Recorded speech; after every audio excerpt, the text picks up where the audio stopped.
Is it say it out loud? Oh my God. Okay, continue, please. I mean, I feel like if like a certain percentage of like any group of people in this case, like D&D players, are just going to like suck because that's how people work. So if you run and like if you're in enough games with enough different people, you are going to run into someone that sucks eventually. So I have a couple conversation pieces going on, but we're starting off with this. I think it's good breaker. Like, what's really the idea of like what gets us problem players? Like, where is there a point that we can just start right away, nip it in the bud? The answer is like, no, not really. They're just going to happen, and that's okay. It's a normal part of it. If anything, it's going to help us grow up as EMs. We're going to have to deal with it. Everyone has dealt with problem players. Even the most popular DMs out there have talked multiple times about dealing with problem players and then having any. So I think, yeah, correctly, like you were saying, if you play with the same people, right, you're never, well, I said that, you said, along those lines. If you play with the same people and you don't really go out meet new people, or I go, hey, start with completely people you've never met before, chance if you find a problem player, extremely high. If you're playing with your regular group and somebody says, hey, can I invite this random person I met on the street? I'm like, problem player, most likely. The idea being that problem players typically tend to be people you've never met before. And if the case is that they are friends, there's a different types of problem players when it comes to that. Friends who are problem players it's basically them in game being a problem player. I feel like their ideas being of like as a general person, they're a problem. Whereas there's a problem in game. Dealing with in-game issues of somebody not acting right or making the game not fun for other people. Typically, if they're friends of yours, you can just sit down and talk to them about it. It should be solved pretty quickly. Again, they're your friends. You should be able to have that trust and connection where like, if you tell them, hey, stop, that sucks. They should be like, you're right. That's it, end of the discussion. Whereas like, if it's a completely different person you barely have any connections to, you say, hey, stop, that sucks. They're gonna try to justify it. So what do you guys think is an indicator that a random person could potentially be a problem player before they even get to the table? If they start arguing about character kills before. Like, Yes. can I do this? You say no, but bad stuff. Yeah, that's true. On character creation, you can instantly tell a couple of those details, like conflict, like, oh, I want to play this homebrew race. And you go, no. And they go, well, why not? And they don't respect what you say as a DM already. Red flags all around. I say in general, a problem player tends to be like, I guess there's I don't know how to put it in a way that makes sense. But yeah, just right off the bat, we can notice certain red flags. What I'm trying to tell you guys today is basically a method to dealing with problem players. What's like the idea of like, what is it you gotta do? Like, right? Because that's the big thing.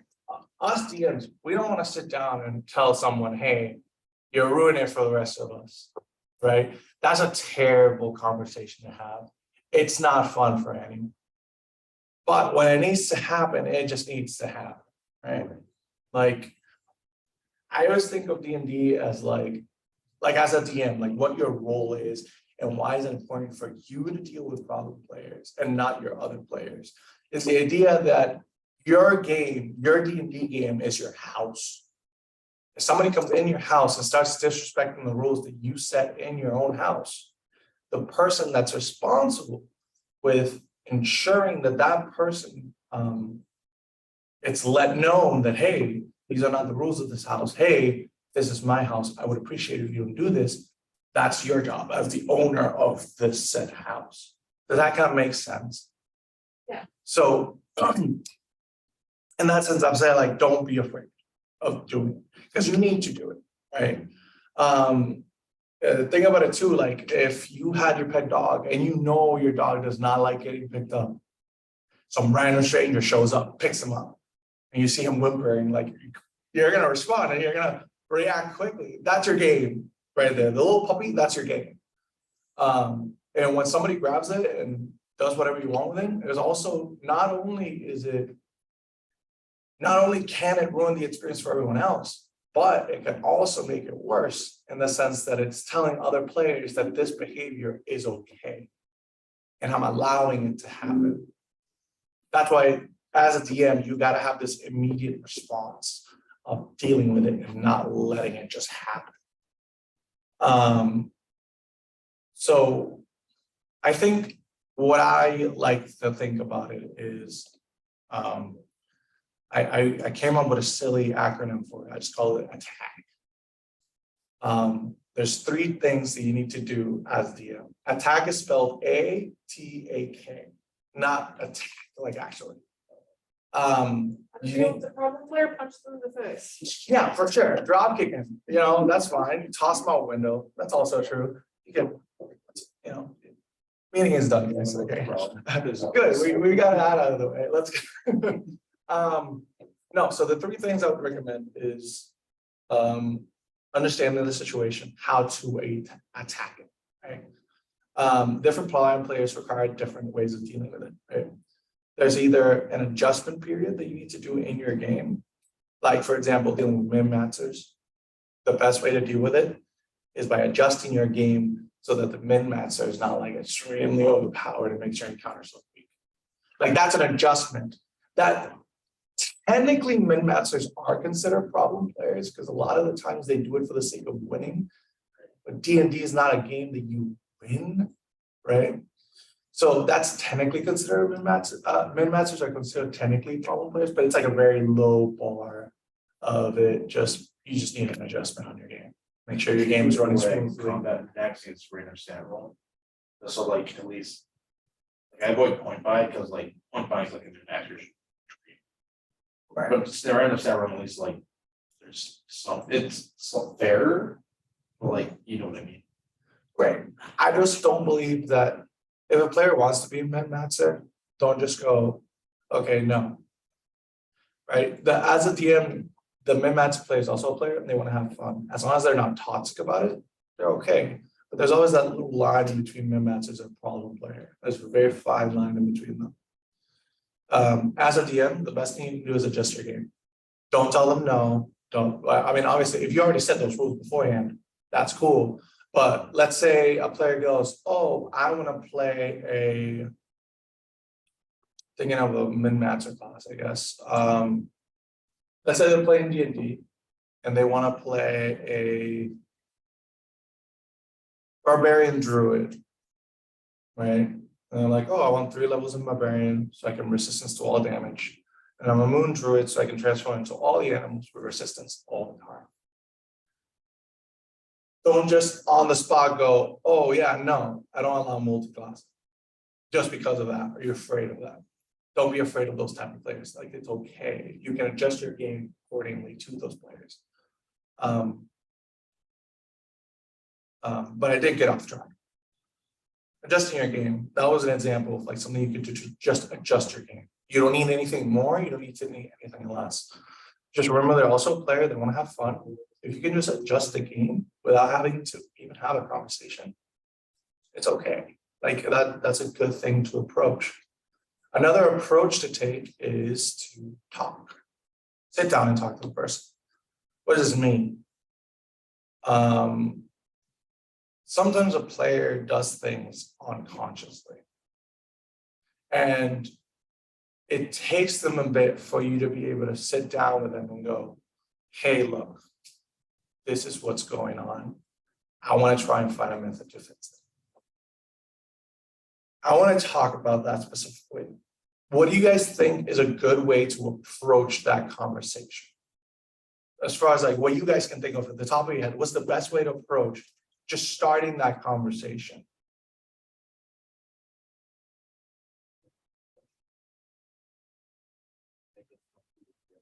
I wouldn't know how exactly like worded, like Okay. how we like obviously you don't want to piss them off when you're like maybe in private, obviously away from. Yeah, that's amazing. Yeah, private. First of all, has to be private. At least the first time you have this conversation, you need to do it private. There's a very high chance of somebody getting really defensive if they're around their friends. So, what else can you guys think of? Also, like, try to see if you can like figure out where they're coming from, so you can be like, hey, I know you are doing this because of this reason, but it is like try to show that you can see things from their point of view, so it's not like you're just attacking them. No, yeah, for sure, sympathizing them. They're going like, hey, yeah, I understand like what you're doing. You like it is, you know, if you have fun that way, that's okay. Yeah, for sure. I feel like I could put that in a, like a de-escalating situation. Put them at your level, going like, hey, we're the same person right now.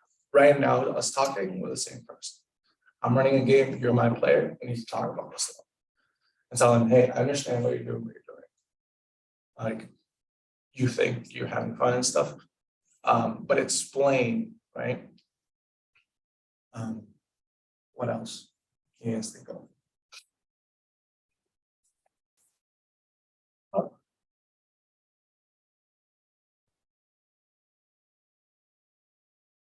That was it like piss them off. You don't want- Easier said than done though. What is, Right. what is the, like, do you guys know of any way that you can like avoid the player feeling attacked?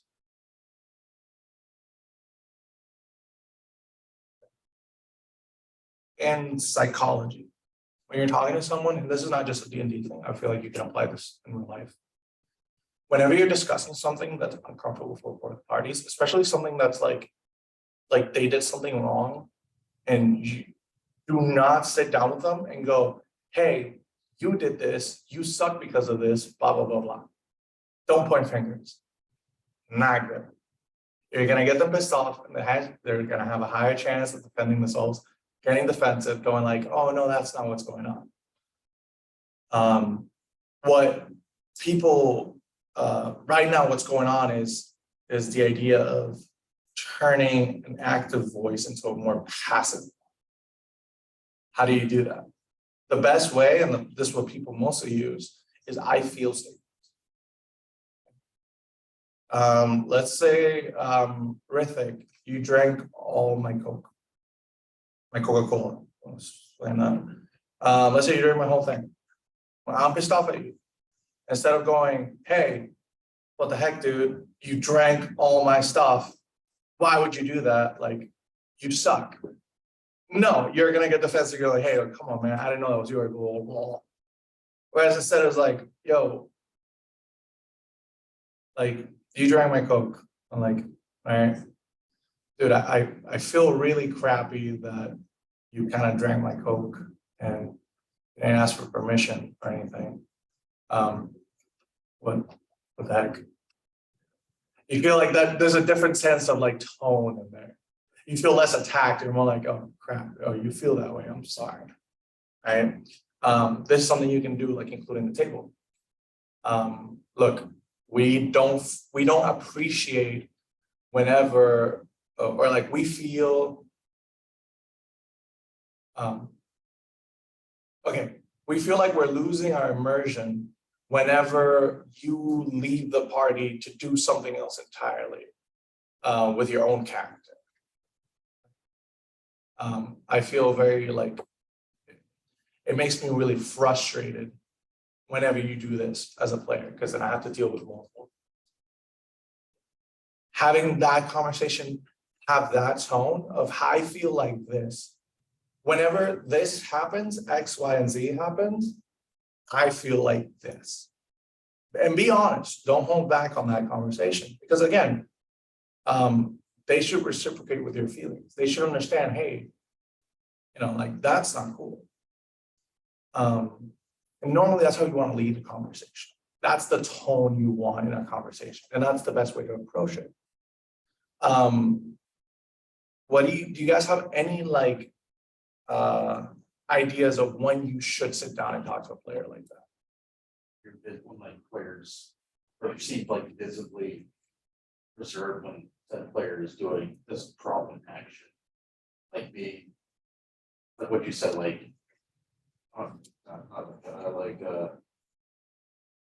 like yelling at somebody for like a minor mistake.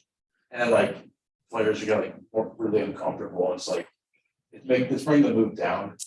Right. But it's like, yeah. Yeah, that's a good example.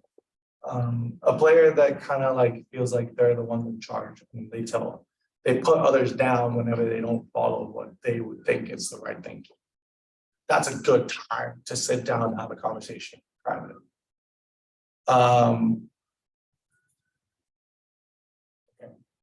This brings me to the last point. Kicking. There's attack. So we adjust, we talk. Neither adjusting the game or talking is not a viable option, or something you tried and it didn't work. We get to kicking.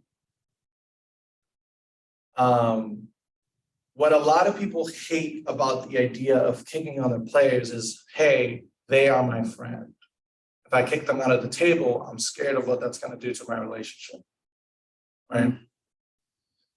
Great point. When it comes to kicking a player, it's really hard for anyone to not take it personal. But the point is that you got to do what you have to do as a DM to ensure that your whole table is having fun.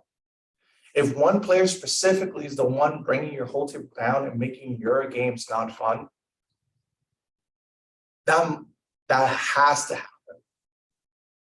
Make that a priority. Like I said, if somebody goes to your house, starts disrespecting your house rules, they start making a mess, they don't clean themselves up, they start calling calling names to your other guests.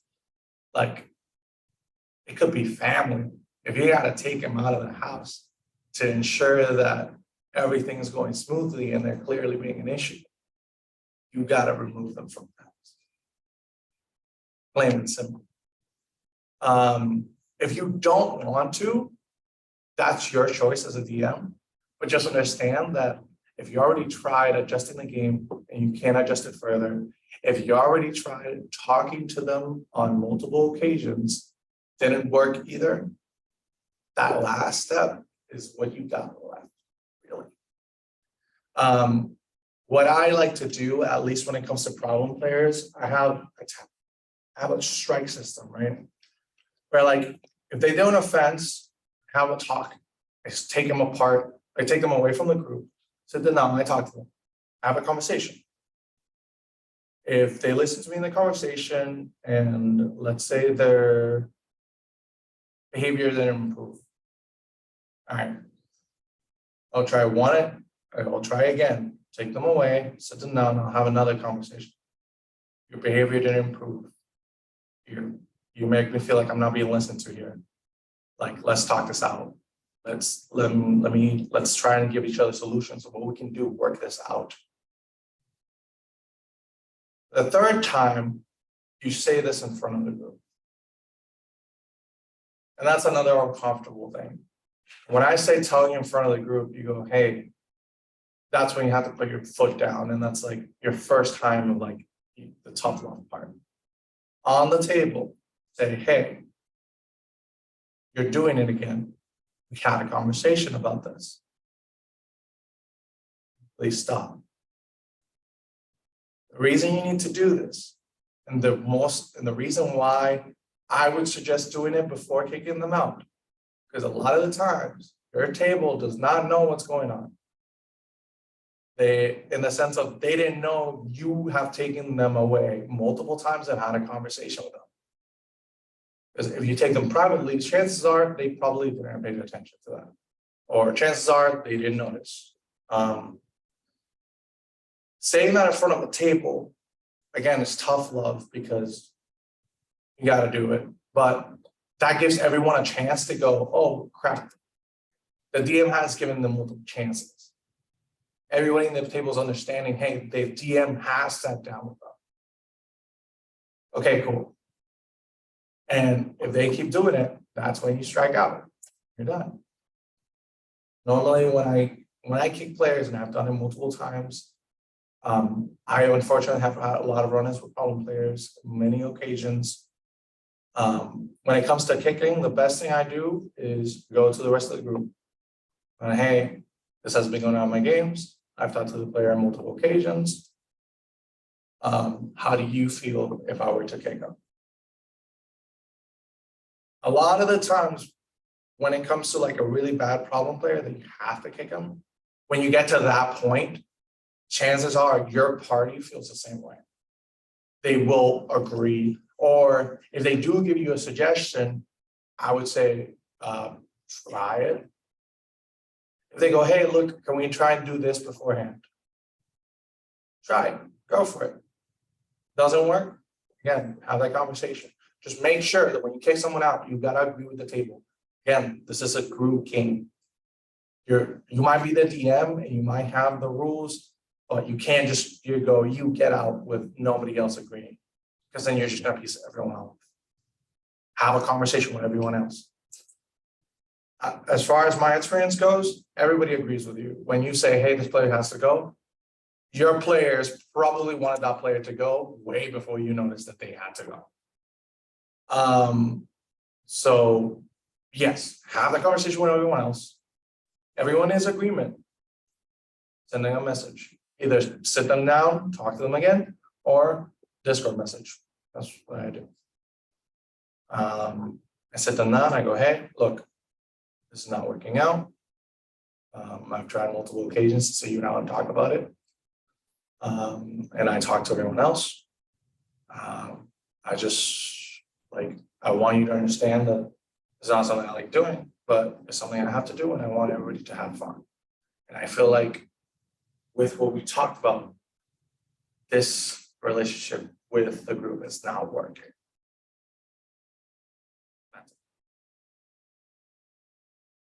It's tough. Like I said, I've done it on multiple occasions, not because I wanted to, but because I had to. Not a fun conversation. A lot of times it gets dicey, especially when a friend. But again, it is something you just simply have to do when it gets to that point.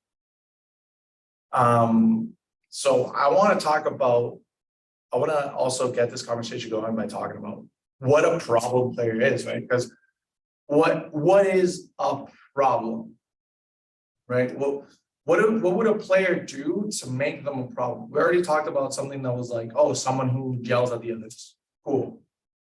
What's another thing that you feel like would be a problem, or something in your own table you've experienced that was a problem and didn't allow other people to have?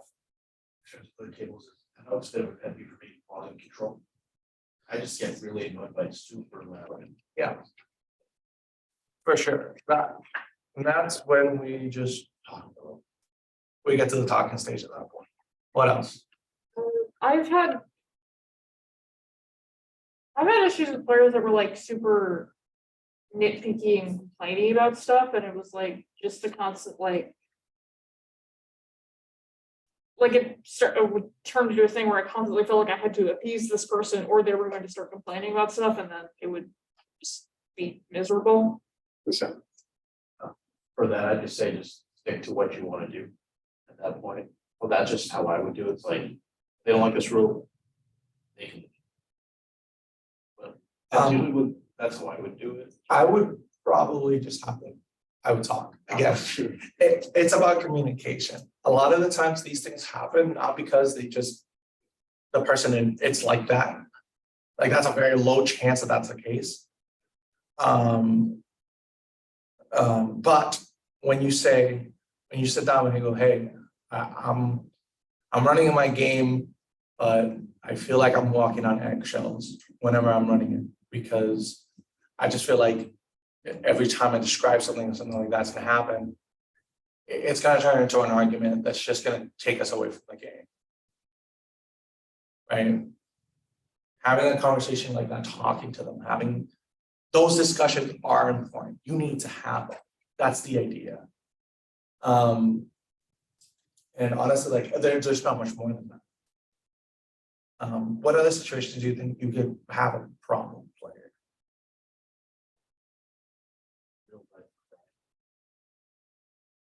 Yeah, if somebody does a crime in game or in the table or not at the table, that probably I would just probably best chance would be like to kick him out, especially if the crime was a violent one.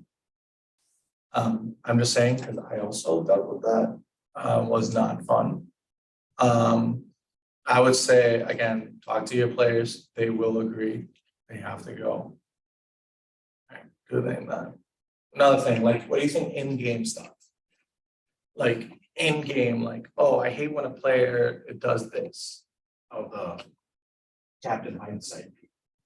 What do you mean? So like when you do something, it fails, or like you shouldn't have done that, even though like you wouldn't know without the hindsight that that wouldn't work. Right. That is another thing. That's a conversation thing. What else have you guys ever encountered like rules lawyers? Yes. Now, there's two different rules lawyers. There's a good rules lawyer that just says, hey, DM, I think that's not how it's ran. I think it's like this, just because of the reading. And we go, oh, yeah, you are correct. That is right. I'm sorry. Fix it. Cool. I love those. Great players to have on the table. A lot of times as a DM, it's really hard to manage and keeping track of all the rules, all the things in the book. It's nice to have someone else who understands the rules. When it gets to a problem is when they nitpick on those little tiny details to try and make it like to their advantage. Does that make sense? Yeah. Like there's a difference between a rules lawyer that's just reminding you of the rules. Another one is a rules lawyer that reads the rule and goes, well, technically this could, be used, blah, blah, blah, blah. That's when it gets, that's a problem. Not talk. Hey, I don't like you doing this on my table. Or like, if you're specifically ruling something different, like from how the books usually do, and they're upset that you've chosen to rule things differently. Yeah, that's the thing. If you rule it specifically like that, your players have to understand that you as a DM have the final say in any sort of rule call that you make. If you put your foot down and say, hey, no, I'm just going to rule it like this. They say, no, you can't do that. You say, yes, I can. I'm the DM. Moving forward, moving on. That's that. Stop your work. Don't give in to those type of players too. As a DM, again, you gotta have some, I don't know how to say it without vanity. Authority. Yes, thank you. That's, Are we not allowed to swear? I'm trying not to. Just because we're now being recorded. I don't want and I don't know if someone might be uncomfortable with cussing on the call. So I'm trying really on that. But yes, no, yeah, you gotta have authority. And you gotta demand it. If you don't demand it as the DM, it's gonna fall into chaos. You don't want that. What else? You think of that could really be a problem? The guy who yells at people for not optimizing their characters. Like, there's this guy that played with who was called someone stupid because they didn't choose a certain language as their language. That would be beneficial for said campaign, Right. but obviously for their character, they have no reason to know that. Again, conversation. That conversation I'll probably have it on the table. Because I feel like when it comes to the case where a player makes another player feel bad about themselves, I feel like that's one of the rare cases where you need to have those conversations in public. Especially with your team. Because remember, while they did what they did was wrong, if you talk to them privately, the other player's still feeling kind of crappy that they didn't do the right thing. So again, those are very rare occasions that I would say, yes, talk about it in public. Especially when it's something like they're just being mean. You know, they're just being like clearly mean to someone else. Have that conversation right away. Stop it from even like being thought about again. Yeah, that would probably be the case. I've encountered people like that too. You know, they feel like they have this like limelight going on. Speaking of, I'll give you a couple examples of people I've had to deal with before too.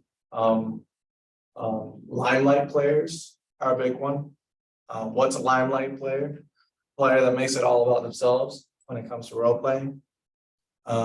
It's honestly good thing, good problem to have, really, because it's pretty easy to talk about. If they want to have the limelight, use that to your advantage. If they want to just have the spotlight all the time, cool, use that to your advantage. Hey, I love your character. I love how you play them. You know, it's a very interesting character. Can you just do me a favor? Could you try to include other people into your role play that are not as loud and active in that situation? Because I feel like you could help me a lot. If they want to have a spotlight, try to introduce the spotlight that's a better spotlight for everyone at the table. The idea being that, like, hey, I understand, like, D&D is a game where you can do whatever you want and you can, you know, role play however you want, really. But you're shutting down other players so you get time. Hey, could you just not do that and instead propose a solution? Hey, instead, why don't we do this together? Help me introduce other players that are quiet at the table. Pull them into role playing. Most of the time, they'll do it right away. Typically, like a player that's like that is a player that's just really, really like excited to play, and they just want to like get some time ahead. I've encountered multiple of people like that, and a lot of the times they're really excited. That's really it. And it seems like they're just hogging attention, which is not the case. They just really want to play the character. So yeah, that's conversation. Yeah, Main character syndrome is a thing. It happens. I haven't encountered that yet, but I mean, the person would be like that would have to do like a real piece of work. definitely. Conversation. A lot of the times, if you do the same thing you do with a limelight player, typically they'll respond like that. They want to be the main character, sure. You know what's a good main character? Those that make other NPCs look like main characters as well. Try to piece that. What else do you think?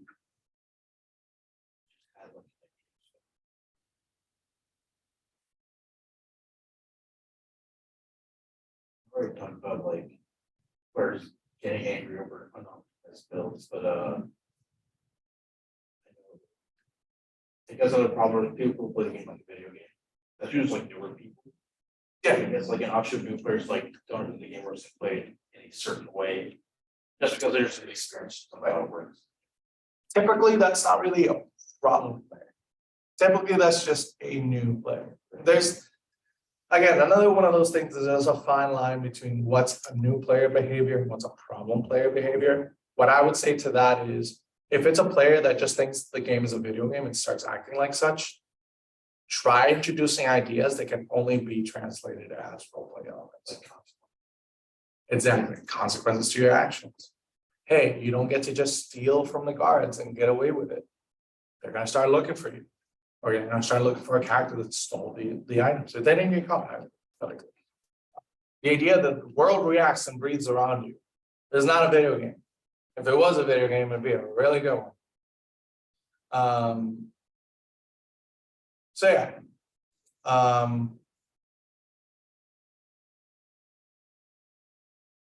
What else? Yes. So if you, I'm thinking about like one person I used to run for where it wasn't like. So if someone had like. Constant major scheduling difficulties that were eventually getting to the point of causing a detriment to the campaign as a whole, would you categorize that as a problem player or was that a different thing? I would. Mainly because you gotta think about it like this. If you are a player, you're not simply just playing a game. It's more complicated than that. D&D, there's a certain element of responsibility. Because at the end of the day, you said, yes, I am available at this time, and I'm able to make it to the sessions. There was an agreement upon that when they joined a campaign. And that was a promise they gave you. If it's a thing that they just never show up, they're always making excuses, that is a problem because they gave you their word and they're not following up with it. I had a player who was in a 12-hour difference time zone. Yeah, no, and like He those, was a nice guy, but.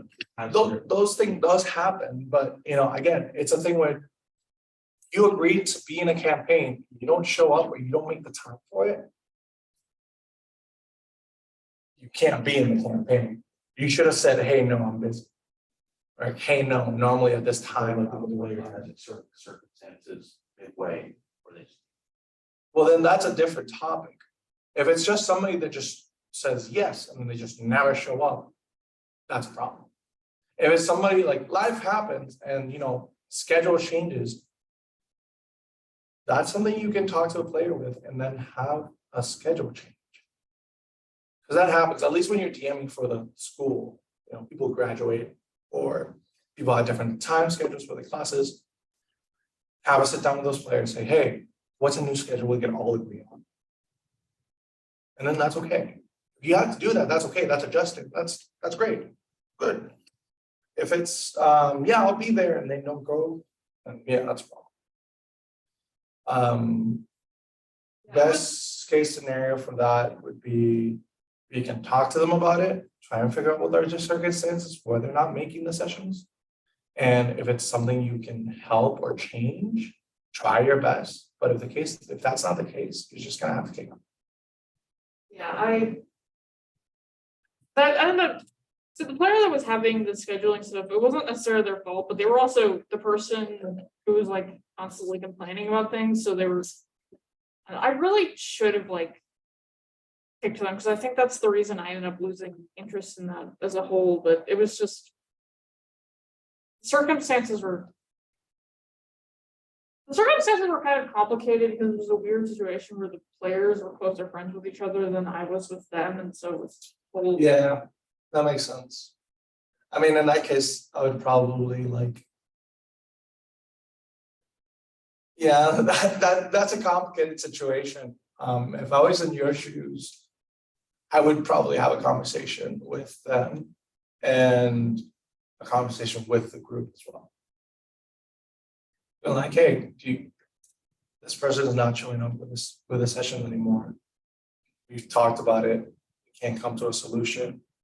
It's okay with you guys. Could we just have them out of the campaign and continue? Or is this a deal breaker? Take your foot down, because at the same time, as a DM, this is your time. Not just your time, but yeah, your players are there. If they don't have a complete party, that's also a waste for them. Huge waste for them. Not just that, but you didn't just spend time, the 4 hours or 3 hours, however long the session takes to make the session.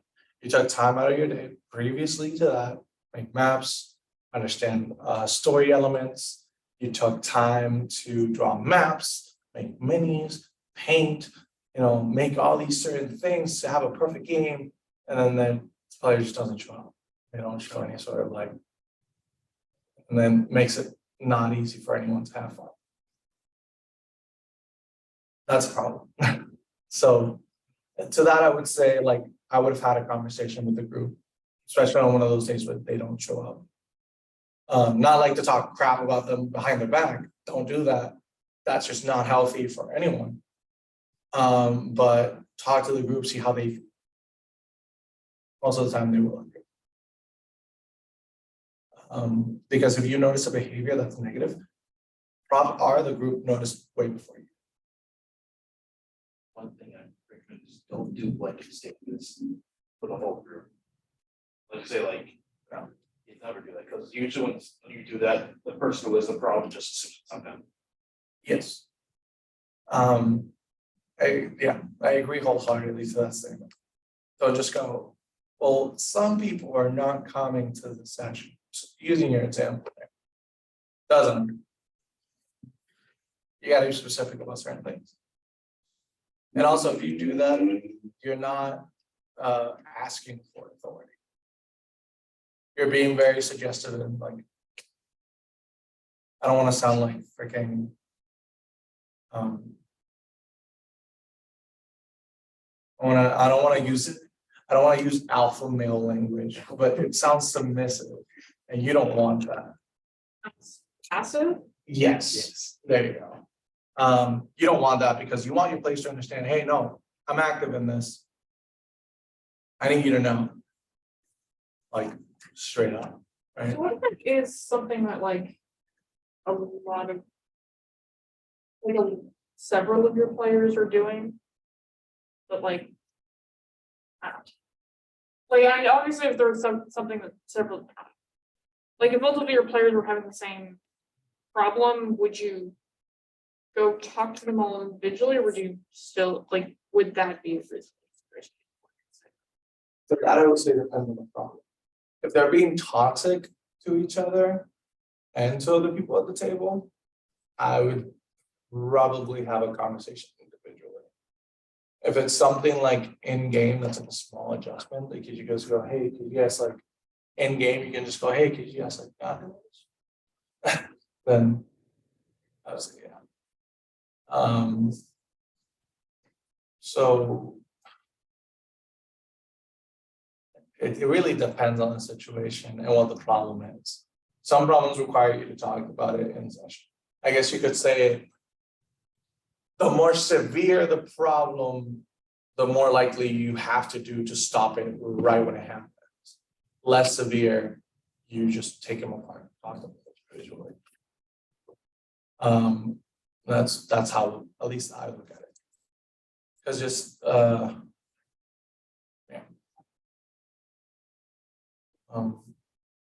what else? What other problem players do you guys think you could potentially encounter? Going back to decoration, that guy gets mad, you don't. Optimize, yep. the Like, environment. don't. Like. It was it was one of those AI meme videos, but like, it is a problem thing, it's like. What? It was an AI meme video, like playing D&D with strangers for the first time. It was AI voice videos. I saw it, but it's like, it basically was a problem, this guy's like, if you don't let me play very human, I will leave this table, or something like that. Yeah. That's the best way. Don't worry about the game. Yeah. If you don't let me do this, I'm gonna leave. Bye-bye. Yeah. I say that just avoids having a conversation altogether. So. Like, okay. I think something that I've encountered too is when the case is when one player is making another player uncomfortable, but the rest of the team is not. I've encountered those situations too, and those are tough too, because a lot of times what I learned that has to happen is you have to have a conversation with both those people individually. And then have a conversation with the table with their permission. Because you gotta talk to the person that's getting uncomfortable. You gotta understand, hey, is this really making you uncomfortable? Like, what's going on? I just noticed that you don't seem comfortable when this is going on. Then if that's the case, talk to the other person, tell them, hey. I heard that making the other person uncomfortable. Can we just, talk about it, what's going on? Or could we just, like, what type of behaviors can we solve? I think that's the point I forgot to mention. Whenever you have a conversation with a player, at the end of it, always suggest a solution. Don't just go, hey, stop that, and then leave. Always suggest a solution. Always give them a, hey, instead of doing that, why don't we try to do this? Or hey, if there's something your character would do, why don't we interpret it like this so we can include the party? Always try to offer a solution, because at the end of the day, if you don't, they're just gonna keep doing it. No matter how many conversations you have. As a player type, I don't think anybody in the UMass Lowell D&D community has ever met these players. Hopefully they won't be like hateful players. Like the people in like those TTRPG horror stories are like. Surprisingly, I've never met anyone. surprisingly, they are here in UMass. But with that play D&D, at least I haven't met anyone who, any of the table that played or DM that have done that. Usually the uncomfortable part comes around with explicit content like not stuff like that. Right. That's another thing that you should clarify in section 0. Well, yeah, I do consent forms for all my. No, for sure. That's great. That's already like. Fantastic. Everybody should have consent forms in their sessions. Because you don't want to role play something that's gonna make other people uncomfortable. Right. Don't do that. Not fun. However, something that is fun is not having people don't agree to those consent forms. Typically, depending on severity, I would just kick them. I've never encountered anyone this year that does that. I encountered one person, but they never joined my game because I kicked them out. Yeah, that would. I would do that. Pretty big red flag. Yeah, well, the person, I don't want to say names, obviously, because I'm not here to call anyone out, but the person didn't want to. The idea was that they didn't want to be in a table with homosexuality. And I have NPCs that are homosexuals. I don't make it like a big thing in my games, but it's a normal thing to happen, it just happens. And they said they didn't want to encounter that. And that was part of their consent list. I was like, I think my games are just not for you. Like, I'm sorry that this has to happen. Like, I don't think my games are gonna be appropriate for you because this is something that I'm not gonna enforce at my table. Or I refuse to enforce at my table. So I would just rather if we just you didn't join the table. That happened. I had to deal with that. They were cool about it. They were like, okay, if that's the case, then I'm not joining. I'm like, cool. So I'm happy, you're happy. We're happy. But yeah, I've encountered people like that. Pretty normal. Don't assume that. Never assume that there's no such thing as a person like this. I know there's people like that, I just don't think here. I mean, it's maybe statistically less likely, but definitely not impossible. I go out a lot.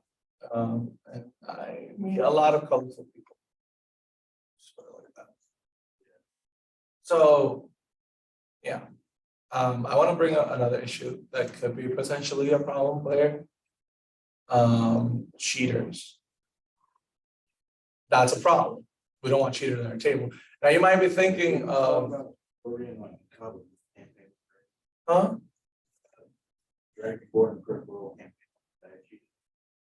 Oh, yeah. Well, that was just minor offenses. That wasn't the whole. He was a problem player. He was definitely a problem player. Even the great Matthew Mercer has to do with them, so we might as well prepare you guys for any other. What was I gonna say? Yeah, cheaters. You might think, oh, a cheater, someone who fudged rolls. No. Way more ways to cheat. People who change their character sheets to fit, or hey, you know what? At level 5, they've been playing a campaign since level 1, they're level 5 now. And suddenly they go, hey, I never used my proficiency in history. Time to change it to athletics without talking to you. That's a problem. Or they're like, oh, like forget to mark down the spell slots they've used so they can. That's a- things. That's a problem. Just so they- I agree. I know that a lot of the times cheaters can be many things. The reason why they're a problem is mostly because they can enjoy the fun for everyone else. Cheating is not fun. And if you're playing with a cheater, it's even less fun. Just think about it like any video game you guys have played before. If you played it with a friend and that person was cheating and they had everything, and everything just worked out for them because they had infinite lives and like all this stuff, like you wouldn't want to play with them because you're not playing anymore. You're just following them. That's not fun, and that's how your table is going to feel. So nip it in the bud as best as you can. The best way to do that, gather evidence. If it's like something like fudging rolls, going like, hey, can I look at your dice? Or hey, can I just watch your rolls? Gather evidence, make sure that this is going right. If it's like a statute thing, you know, try to look at their character sheet. You should, at least at DM, I think at the DM should always have a copy of their player stat sheets. Not to ensure that they never cheat, but because you want to know what's going on there in order for you to like make the game like what it is. Like let's say if you play a ranger whose favorite enemy is a dragon.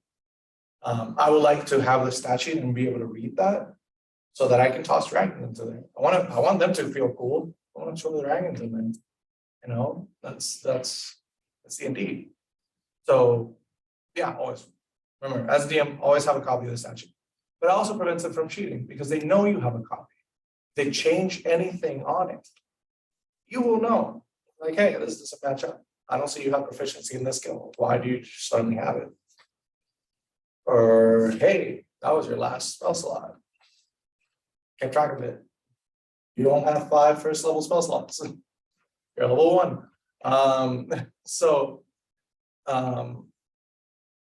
Gather evidence, point it out. And if it keeps going on, sit down with the person, talk to them. And be like, hey, I feel kind of disrespected because I feel like you're cheating on my games. What's going on? Another way of cheating is metagaming. What does that mean? I had a campaign once where I was running a obelisk enemy, and I increased their movement speed because I wanted them to be really fast. And also they were in an ocean, and I wanted them to just sail away because boats are really fast. So when I said that, one of my players said, hey, that's not right. Obelisks only have 20 feet of movement. I said, how do you know that? They had the stat block of the obelisk. They were trying to read through. Oh, that is cheating. Don't get it wrong. That is cheating. Metagaming is a type of cheating. If it's like, if you're DMing to a DM friend and they know a stat block, I mean, it is what it is. That's just, cursed knowledge. They just have it. But if it's a play and they go like, oh crap, right, Yuan-Ti, let me pull up their stat block. Let me see if they have any vulnerabilities or any weaknesses that I can exploit. All right, let me see their attacks. Or they use that against you. They go, hey, that's not Yuan-Ti. You just use 3 attacks. They only have 2 or something like that. First of all, if a player does that, don't let them stop it from the track. Well, mine does. So that sucks. I guess just knowing that based on being at the end, I think to say like, what's your character of that? Like realistically. Also, like, you can also have metagaming where, like, two of the characters are off on their own and they like find something. And so obviously the other characters don't know about that, but then the players who were there at the time start acting like they know that, even though their characters would have no way of knowing because they weren't there. That's another big way of metagaming. That's technically cheap. It's like It's cheating about times. sometimes. Yeah. But it's pretty obvious to tell if somebody did it by accident or if they didn't. There's also like, Especially if you remind them, they go, oh crap, you're right, my fault. Like I definitely had cases where information came up in one group of like a split party and then like the players in the other group tried to nudge their characters towards coming to the same conclusion in a way that was narratively plausible. And so like it's very situational, but there are some cases where you can like characters can come to those same conclusions. It just has to make sense in the universe. Right. Yeah, I agree. When it comes to like story situations like that, that's just a thing that if you can just remind your players right on the spot, like, oh, hey, remember, you don't know that. You did this separately. They go, oh crap, you're right. Typically can know if they did it by accident or not. If they try to get defensive about it, or they go like, oh no, I would know it because I don't know. Primal awareness, I don't know. Yeah, that's when you can tell they're like, okay, no, you're too much. And then again, leads back to the second point, talk to them. It's really about communication with your players. A lot of times people don't want to be like that, it's just an accident, especially in a game of D&D where you're pretending to be someone else.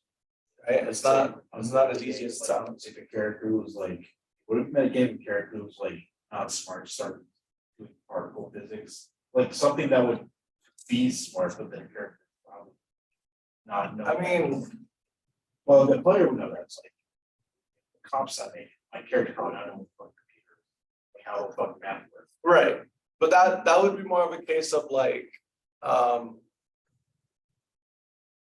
it's hard to explain. It's more of a, like, would your character know this, or is it applied in my world? Because even that, like computers, like let's say, I yeah, think computer just like. Having right, but like if a player was a really dumb barbarian, and he starts like. but in real life, they're like a civil or mechanical engineer and they made a catapult from scratch. Like, then I would probably like sit down, not have a conversation on the spot. It's not like, sorry, not have a sit down after, but just have a conversation on just tell them, hey, how would your character know how to do this? Or like, I thought your character wasn't intelligent. So this is like a different character, like a different characteristic they had. Was he secretly dumb this whole time, or really he was really smart? What's going on? Like, can I take notes? What's going on? Like, it's more of a, I would say, call them out discreetly. A good way to do that is by asking, hey, I thought your character only had 8 intelligence. What's going on? Is this like secret, like your character knows or something? Like, Or is he building robots? well, how did he learn this? Like, I did think of another problem for a character. The players play characters that are rejected themselves. That does become an issue, especially when you don't know whether they're role playing or not. that's, I want to say that's a problem. Oh, that could be a new player thing. Like I feel like there's the issue of there's a very high chance of if you're making the character like basically just you, that you're gonna start taking stuff that happens a little too personally. Right. Which happens. D&D is an extremely personal game, surprisingly to some people. Remember, you're being very vulnerable when you're playing D&D, making a silly voice in front of other people. Role-playing aspects of a story, you know, being flirty or being non-flirty, being goofy. Your character's supposed to be goofy. Like, these are things that are very personal, and it's typically not something you would really do You can ask any D&D player, nobody would go into a public space and start role-playing their character in front of a bunch of strangers. Unless they had to, or like a job or something. But nobody would just willingly do that. Same thing with nobody would want to play D&D in a public library, for example. It's a personal experience. At least for me, when I'm DMing, I don't like to be looked at from others. I get really shy. Like in the game, I'm like very like active. I'm like very talkative. I'm like, I'll play all the characters. I'll get really emotional. But when somebody walks in the door, I go, oh, hi. Yeah, I'm not pretending to be a funny little guy. Please leave. Yeah, no. I've had that, some of those guys are things like that. It's like a blue overlay, sometimes there's just people looking in. Yeah, no, I can't, I physically shut down in that. But again, it's because it's a very personal game. And I guess that does bring up the idea of a problem player when they take the game to, where like, let's say two characters had an argument. Hypothetically, and there was just something in game that happened. And then outside of the game, they're just mad at the player that had an argument with their character. Happens sometimes, yeah, personal game. But to that, you can just sit them down and have a conversation. Or literally leave it up. I wouldn't say necessarily leave it up to them 100% of the time. What I did last time when that happened was I told one of the players, hey, look, I understand you guys are angry at each other, but just know if you don't have a conversation with them before that session, or you guys don't, hash it out, I'm gonna get involved because of my game. So yeah, think about those things. I'm trying to think of like, what else? Is there any like stuff that's going on right now that you guys need help with when it comes to problem players? That maybe us together we can like workshop? I'm not really, like a problem. Hmm.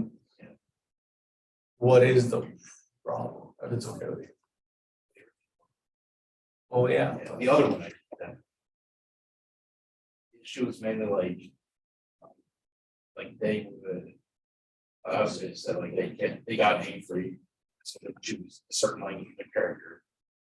In the setting itself, that language will be helpful, but like obviously the character would have no reason because they were literally kidnapped. Okay, so Yeah. As a DM, what would you do? I'd be like, first I talk to them and say, hey, what you did? I see where you're coming from, like. I see where you're coming from, like, yes, he didn't choose a language, but you gotta think of it like as his character. Would that be awesome? Like your character, it would make sense for him to learn to say language, but his character would have no reason. Right. And don't put him down. D&D is a role playing experience on it. MMO optimization game, If you, Not the D&D game. right, but hypothetically, if it happened to you, I would probably change the wording on that to make it more, again, I feel safe. Yes. Hey, I feel, I can speak for the group when I say, I feel kind of frustrated, I feel sad whenever like you put down a player for not playing the game you want to play, like not playing the game I think it's supposed to be played. I just want to talk about it because it makes me feel kind of weird, like it makes me feel like frustrated that that's the case, and then I have to comfort the player after. I just want to like mention, like I just want to like have it like, yeah, like a heads up, like, hey, this is a role-playing game. We're playing D&D and everybody can play the game however they want, and that's okay. So can you just do me a favor? Respect people's character choices. Yeah, can you just do me a favor, like next time, if you see something that you feel like is not like optimized or something that doesn't make sense, like in, like as a character, like, oh, why would that character do that? Next time, could you just instead like take a more productive role having a conversation like that? Maybe ask them why, maybe ask, why would why did the character learn that language? You know, He was, Yeah, figure it out. didn't know language. oh yeah, but like, what I mean, like, when you're having that conversation with a player, remember, you wanna do these couple things. Say how you feel about the situation. Talk about how that impedes you from playing the game. And then provide a solution. Take those 3 steps. Any conversation will be productive, short and sweet, which is great. You don't wanna be there for an hour or 2 hours talking to the person, telling them, hey, don't be. Like, don't be me, what the hell? Like players invading your personal space when you say something in character. Like that's just like, that makes me nervous. Right, Like putting their hand over your mouth, like kind of speak character. Yeah. as a DM in that situation, I would just probably talk to them. Like, hey man, like, again, I feel. It feels kind of. Try not to cuss. It feels wrong whenever you do X, Y, and Z with the other characters, try and put them down. And you please just try to keep your hands to yourself and try not to get into other people's personal space. The messing with people's. Yeah, it's not okay. I get that. No. I don't think I've had situations where other players have like tried to invade my personal space. I have had situations where, because of how I'm role playing things out, there's a potential for me to invade other people's space, and whenever that happens, I always try to be like, hey, this might happen. If I'm making you uncomfortable, please tell me. I don't want you to be uncomfortable. Safe words. I'll introduce this topic. I know we talked about session zeros last year. But I feel like this is something that we can apply to this conversation. Safe words. What is a safe word? Something you can say without telling. Because a lot of times the reason why a lot of players don't want to tell you that whatever going on role play wise is making you uncomfortable is because they don't want to like directly go, hey, no, shut up. Hey, no, stop. Like they don't want to do that. Nobody wants to. What I did for a game that I played with a lot of people that had a lot of triggers, I said, hey, if there's ever a time that a conversation or something's going on that's triggering you, not gonna knock on the table twice. That'll let me know. I know what's up. You don't have to say anything. That helps because they don't feel like they have to like be aggressive or they're gonna hurt your feelings if they don't just trigger me. Because a lot of times, like as a person that has triggers myself, like whenever something is a trigger, the last thing I want you to do is tell you it's a trigger, especially if you don't notice, right? Because I'm not like a lot of people don't expect you to know every single little detail that's going on. And even if you had the consent forms and you know what are those triggers, they might have forgot to put one down or they just got a new one recently. Happens too. They had a bad day where someone was doing certain things and then you started bringing up in game and then that made them really mad. So like, yeah, a safe word is what I would say. Best course of action. I use the knock on the table because it's very loud, it's very noticeable. You know what's going on, you can't miss it. So yeah, I think that's a good one that I would say. That's a good example actually. What else?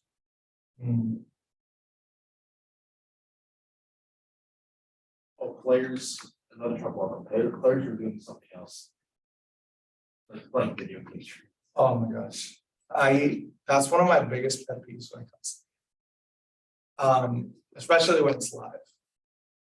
we're having a session and we're live and you're playing another video game while we're playing D&D, I would always just, I probably would call them out on the spot. It does. I am in general somewhat more flexible when it comes to like. If I'm doing something online, I'm generally more flexible than in real life because one, other people can't see what you're doing, so you're not gonna like start a snowball of people getting distracted. And two, I've played with people and I myself am a person where like I'm not like fiddling like if I'm not like fiddling with something while trying to pay attention to something that's going on when I'm not involved, I'm going to get distracted and then like lose track of what's going on. So I've had cases where players will play something fairly simple so that they can still pay attention without like. I feel like that's another thing that's like, it's not an issue until it is type of deal where like, if somebody's distracted, they're doing something else in your session. There's a difference between them actually paying attention. Like if they're doing something, but they're still able to go, oh yeah, my character would do this. Or, hey, I heard that. I think I'm gonna do this. And they're still playing, they're still active there. They're just, fiddling with something else. To a player that's like doing something else entirely and their whole attention is on the other thing. Which has happened to me, especially in role play scenarios when two people are talking, suddenly they end the conversation and then just become silence. Hello. That's like a scenario of like what I mean. And also like combat, like I understand like if we're in combat, sometimes those combat turns take really long. If you're playing video games while combat is going on, that's great. But I tell you it's your turn and you're not ready. Just gonna make it longer. You're gonna piss me. Yeah. And as a DM, at least that kind of really bothers me. Because if you're playing video games while combat is going on, I'm just assuming that you already have your turn set. Does that make sense? Like, oh yeah, I already made my turn, I have nothing to do.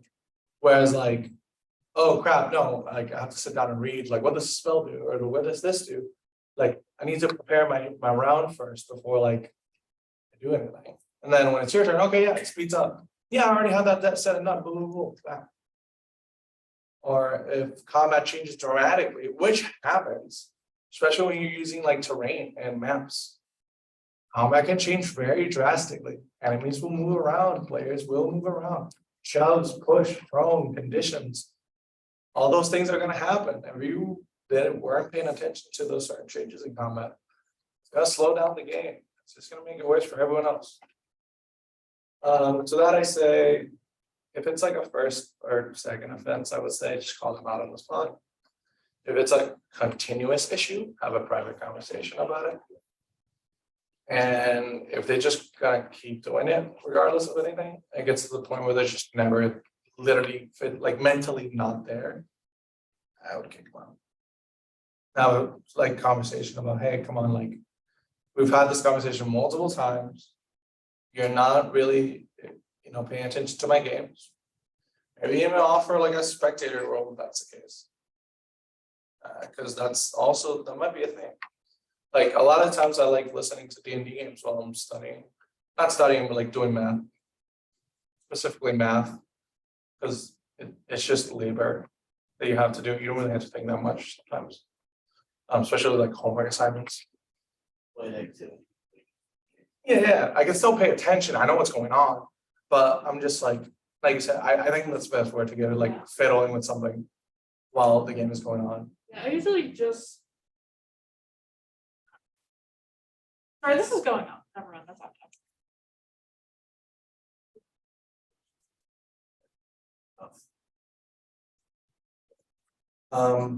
So we pay attention. Yeah, and if it's something like your players just like, hey, look, I just need to do this in session. Go, hey, just let me know. We can take a break, do something. Crap, sometimes the whole table can actually sit down and help you with it. Because at least when it comes to here in UMass Lowell, if you need help with homework and your D&D group are all students here in Lowell, chances are at least one or two can help you out. So never be afraid to like talk that out. I think that actually brings me to a new point that I wanted to bring up as well. Allow everyone at the table to feel good enough to be able to go up to you and talk. How do you do that? Session 0. Yeah, who said that? It's like if you're hearing anybody. just message me. Talk to me, we'll come with an agreement. What if there is a problem player on the table, but nobody wants to talk to you about it because they're kind of shy?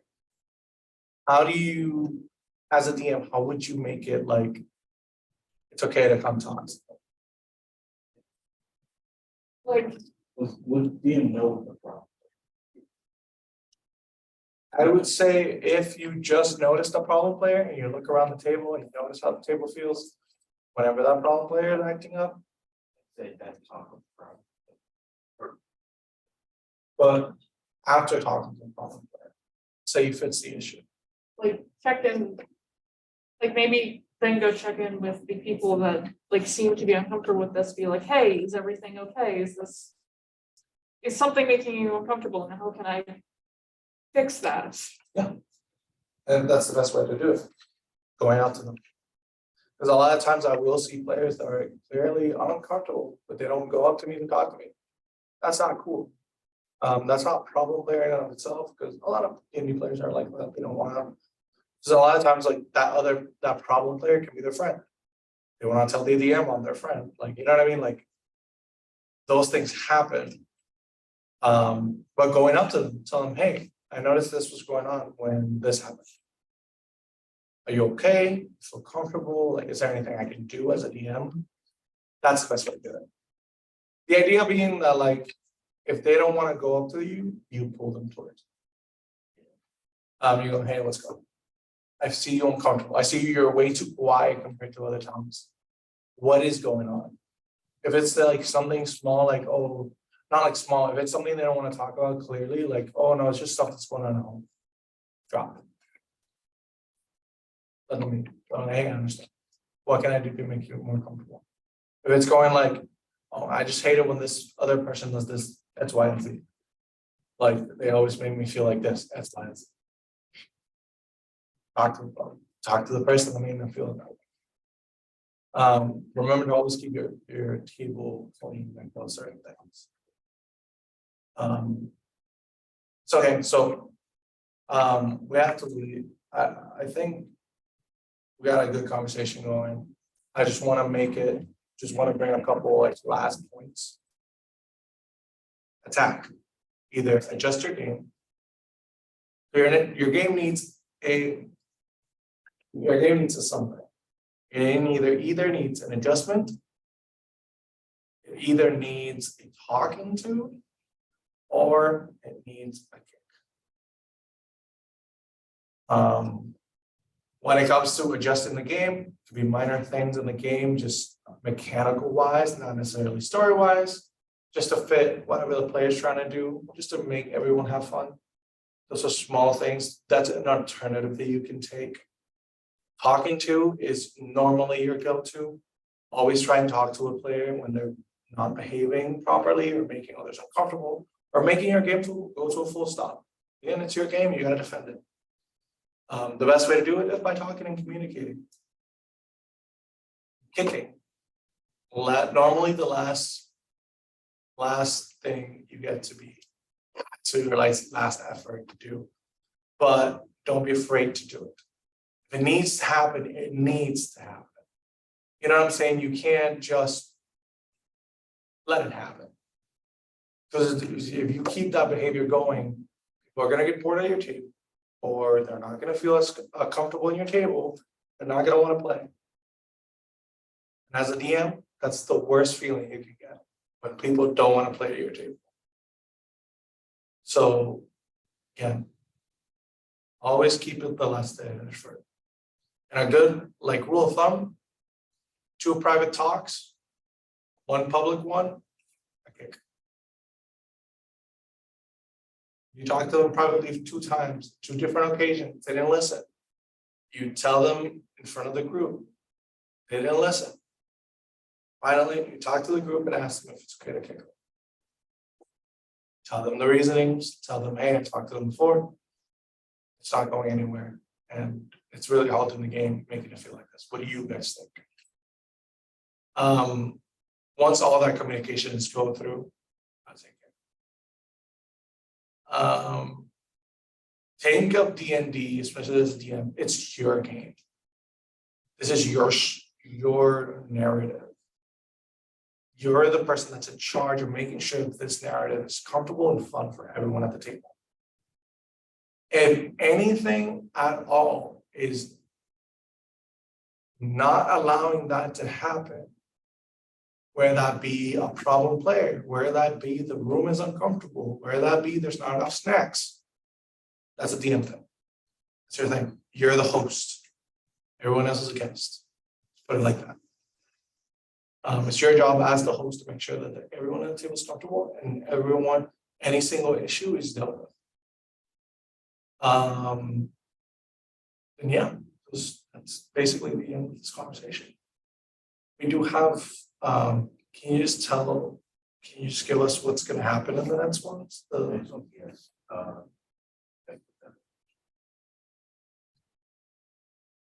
I already not have it memorized.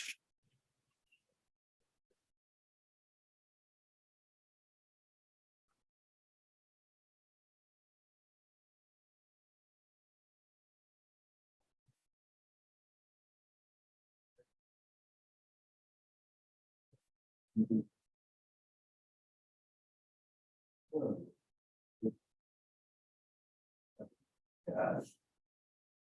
Optics good. Yeah, the counter building. Ah, yes. Counter building. Who's writing that one? Specifically for that. I had you do it this week because I have most of us, I know you're the most experienced with that. And our players, but I played with Parker. I could get popular with Craig Crab. That. Third, it's dungeon building basically, in way of the counter building. Okay. And we got that.